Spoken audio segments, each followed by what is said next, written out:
Okay, એટલે આ ગુણધર્મ શું કહે છે કે આ એ છે એ જો બી નો ઉપગણ હોય તો એ ને બી નો જે યોગ ગણો કરીએ આપણે, એ અને બી નો યોગ ગણ કરીએ તો એ પણ આ બી બરાબર થાય.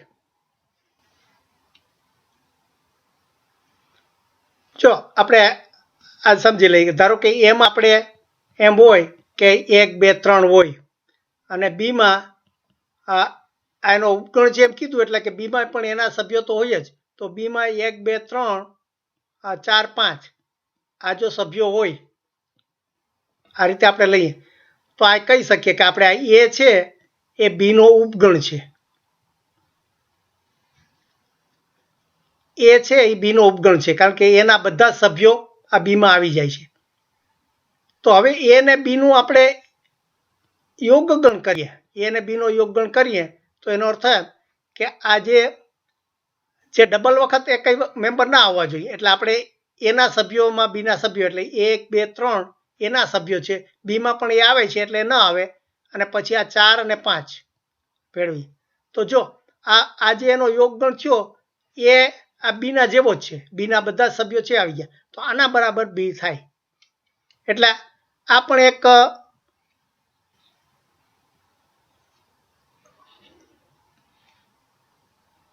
આ પાંચમો અહીંયા છે કે એ જો બી નો ઉપગણ હોય તો એ ને બી નો યોગગણ હોય એ પણ બી બરાબર થાય, એમ આપણે અહીંયા સાબિત કર્યું.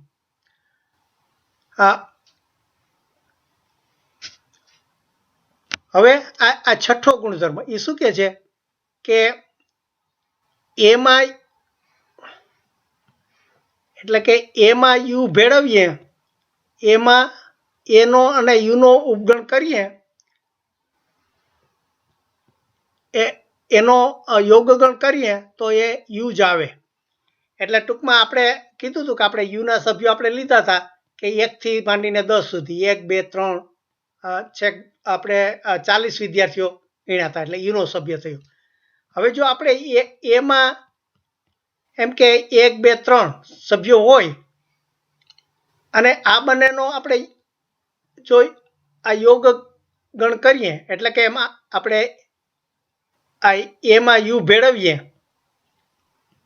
તો એમાં જે બંને સભ્યો હોય, ધારો કે આ એના સભ્યો છે 1 2 3 1 2 3 પણ આ યુમાં પાછા 1 2 3 છે એટલે બીજી વખત આપણે ના લેવાય, એટલે એને આપણે આ 4 5 થી માંડીને આ 40 સુધી લઈએ. તો જો આ જે થયું એ આપણાનો આ યોગગણ કર્યો એ યુ બરાબર જ આવી ગયો. એટલે ટૂંકમાં આ એ ને યુમાં તમે એનો યોગગણ કરો તો પણ એના યુથી કાંઈ બધું એટલે બધા યુમાં જ આવી જાય. આપણે યુમાંથી જ ચાલુ કર્યું કારણ કે યુ કઈ આ એ બહારથી ક્યાંયથી નથી આવતો, યુમાંથી જ આવે છે, એટલે એનો યોગગણ કરો તો પણ એ બધું યુમાં જ સમાઈ જાય છે. હવે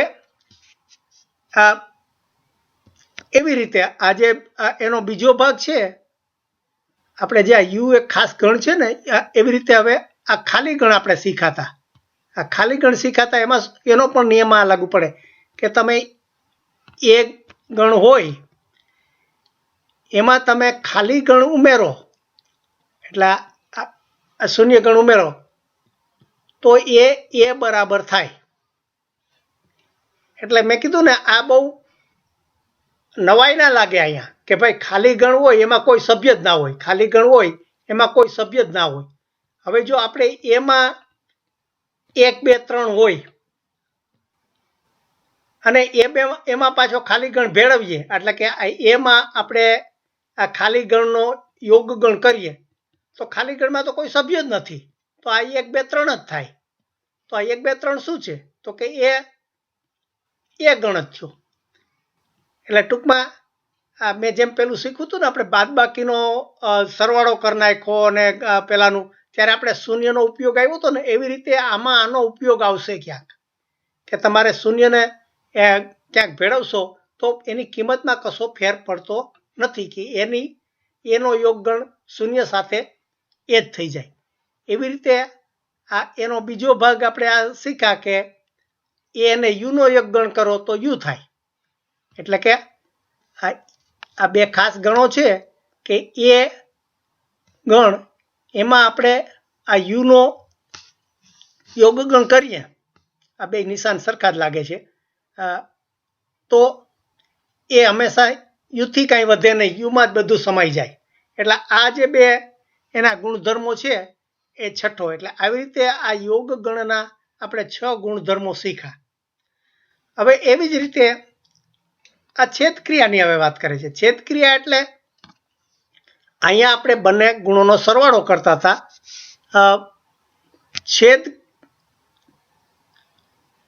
છેદગણમાં આપણે છેદગણ છે, છેદગણની વ્યાખ્યા લઈએ તો કે આ એ માં 1 2 1 3 5 7 હોય અને બી માં આ 5 6 7 હોય, 5 6 7 હોય, તો આનો છેદગણ શું થાય? એ અને બી નો એ છેદગણ તો કે બંનેમાં જે આવતા હોય તે, તો કોણ કોણ સામાન્ય આવે? 5 અને 7. તો આ 5 અને 7 છે એ એનો છેદગણ થાય. એટલે જેવી રીતે આપણે યોગ ગણના બધા ગુણધર્મો શીખાતા એવી રીતે હવે છેદગણના બધા નિયમો થશે. એટલે આપણે જેમ સરવાળા બાદબાકી અને ગુણાકાર ભાગાકાર આ થયા હતા એવી રીતે આ છેદગણ પણ એક જાતની ક્રિયા જ છે. એટલે એ કે છે કે હવે એના આપણે એક પછી એક નિયમો જોતા જઈએ.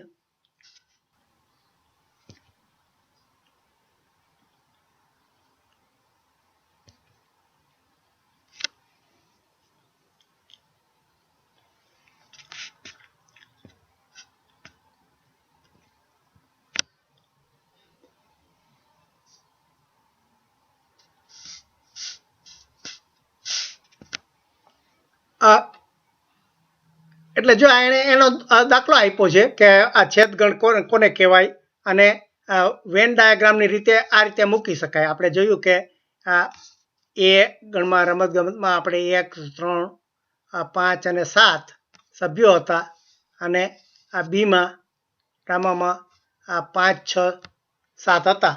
તો આમાં જે બંનેમાં જે સામાન્ય આવે એ એનો છેદગણ કહેવાય. એટલે એ છેદગણ બી લખવું હોય તો આવી રીતે લખાય અને આમાં આ રીતે આ જે વચ્ચેનો ગ્રીન ભાગ છે એ એનો વેન ડાયાગ્રામથી દર્શાવી શકાય. હવે એના ગુણધર્મોમાં પણ એ જ કહે છે કે એ છેદ ક્રિયા એ દ્વિક ક્રિયા છે. એટલે કે બે વચ્ચેનો આ સંબંધો છે કે એ અને બે વચ્ચે, એટલે એણે જે આપ્યું છે એ બરોબર નથી. એણે એમ કીધું કે આપણે એ છે એ જો યુનો સભ્ય હોય અને બી છે એ યુનો ઉપગણ એટલે ઉપગણ હોય તો એ અને બીનું જે છેદગણ થાય એ અને બીનો છેદગણ થાય એ યુનો ઉપગણ થાય. પણ આનાથી દ્વિક ક્રિયા સાબિત થતી નથી. એટલે મેં આપણે પહેલા જે પાઠ લીધો એમાં સાબિત કર્યું હતું કે દ્વિક ક્રિયા એટલે શું, એ જુદી જુદી રીતે લાઈક મને લાગે ફરીથી અહીંયા રિપીટ કરી જાઉં. ધારો કે આ એમાં આપણે સભ્યો હોય કે 1 પછી 2 નથી, આ 3 છે, આ 4 નથી, આ 5 છે, આ 5 છે તો એનો એકડો આવે, છગડાનું મીંડું આવે, સાતડાનો એકડો આવે.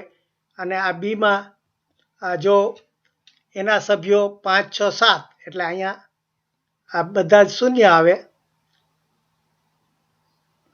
આ રીતે આ કમ્પ્યુટરની ભાષામાં આ રીતે લખી શકાય. 5 છે ત્યાં 5, આ 6 અને 7 અને પછી એનો દ્વિક ક્રિયા એટલે આ બેનો સરવાળો. એટલે આમાં આ જો છેદગણ કરવો હોય તો આમાં જ્યાં બે જગ્યાએ એકડો હોય એ જ આવી શકે. તો આ 5 અને 7માં અહીંયા જ જો આ એક અહીંયા છે, એક અહીંયા છે, એટલે માટે અહીંયા જ ખાલી એકડો આવે, અહીંયા ક્યાંય નથી. પછી અહીંયા એકડો છે, અહીંયા એકડો છે, એટલે અહીંયા એકડો આવે. એટલે જો આ 5 અને 7 છે. યા ઓકે, ટાઈમ થઈ ગયો. એટલે